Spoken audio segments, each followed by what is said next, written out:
L'homme ne vivra pas de pain seulement, mais de toute parole qui sort de la bouche de Dieu. Voici votre moment de méditation quotidienne.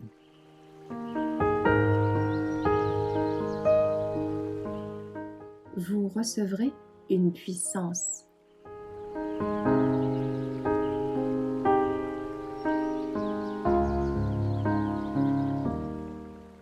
Un message divin dans un langage humain le 4 août. Après avoir, autrefois à plusieurs reprises et de plusieurs manières, parlé à nos pères par les prophètes, Dieu nous a parlé par le Fils en ces jours qui sont les derniers. Il l'a établi héritier de toutes choses, et c'est par lui qu'il a fait les mondes. Hébreux 1, versets 1 et 2. La Bible ne vous a pas été donnée dans un langage dépassant la compréhension de l'homme. Jésus, en vue d'atteindre l'homme là où il vit, s'est revêtu d'humanité. La Bible doit être transmise dans un langage que l'homme puisse recevoir.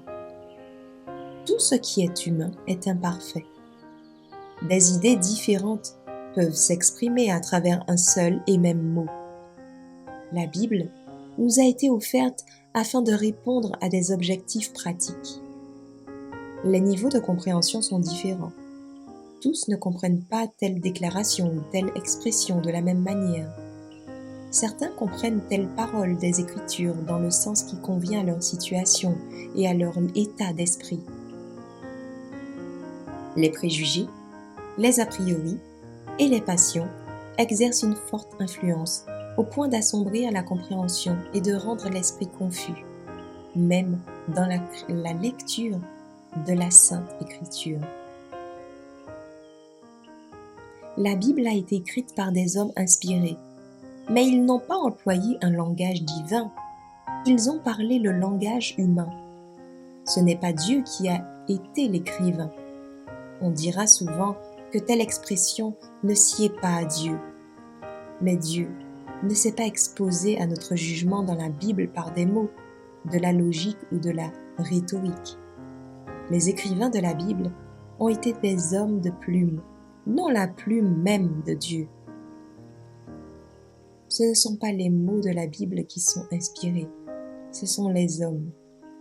L'inspiration agit non pas sur les mots ou les expressions, mais sur l'auteur lui-même qui a le Saint-Esprit communique des pensées.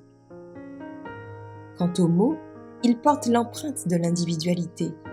L'Esprit divin se répand, il s'unit à l'Esprit de l'homme, si bien que les déclarations de l'homme sont la parole de Dieu.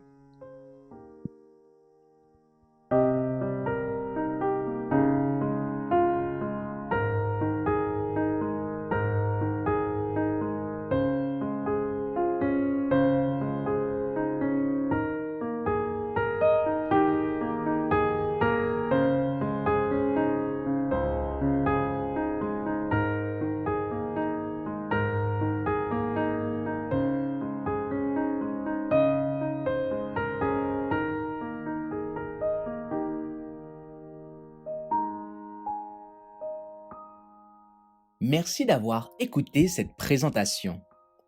Assurez-vous de nous rejoindre demain pour votre moment de méditation quotidienne avec lereste.org.